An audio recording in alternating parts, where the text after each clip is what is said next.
two of the most ridiculous gaming phones right now, the RedMagic 11 Pro and the iQOO 15. I'm one of these. Drop a comment if you want it. Let's see how their specs stack up on paper. Hit that like button first and let's get started. What's up guys, it's Mad Joe, and today we're putting the RedMagic 11 Pro against the iQOO 15, side by side. On paper, one is going all in on under-display screen real estate and crazy cooling, while the other is flexing a 2K LTPO panel, triple 50 mega cameras, and a 7,000 milliamp hour tank battery. Both are running Qualcomm Snapdragon 8 Elite Gen 5, but the RedMagic 11 Pro pairs it with LPDDR5T RAM up to 24 gigabytes and UFS 4.1 Pro up to 1 terabyte, while the iQOO 15 uses LPDDR5X up to 16 gigabytes with UFS 4.1 up to 1 terabyte plus a dedicated Q3 gaming chip. So on paper, RedMagic pushes higher RAM ceilings and iQOO leans on its extra gaming silicon and long-term update support. For the screens, RedMagic gives you a 6.85-inch AMOLED at 2688 by 1216 with 144 Hz, BOE-X10 panel, and an under-display 16-megapixel selfie wrapped in a 230-gram IPX8 body with shoulder triggers and visible liquid cooling. iQOO 15 answers with a 6.85-inch 2K LTPO AMOLED at 1440 by 3168, 144 Hz up to 6,000 nits peak, an in-display ultrasonic fingerprint, IP68/IP69, and a punch hole 32-megapixel selfie that can shoot up to 4K 60.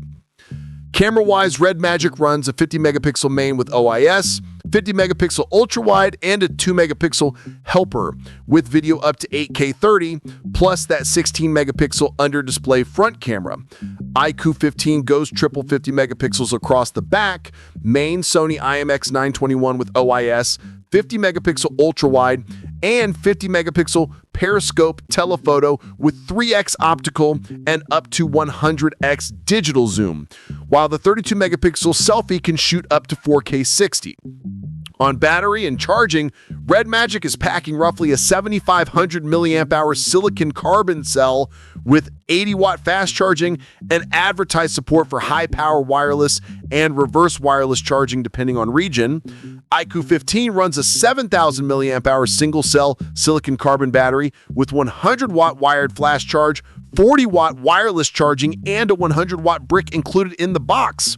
Connectivity and extras both drop the micro SD slot, but the RedMagic 11 Pro keeps a 3.5mm headphone jack, stereo speakers, Wi-Fi 7, NFC, IR blaster, and those RGB light cooling fan windows. iQOO 15 skips the headphone jack, goes USB-C only for audio, but adds IP69 on top of IP68, Wi-Fi 7, NFC, IR blaster, stereo speakers, and that monster halo RGB ring around the camera.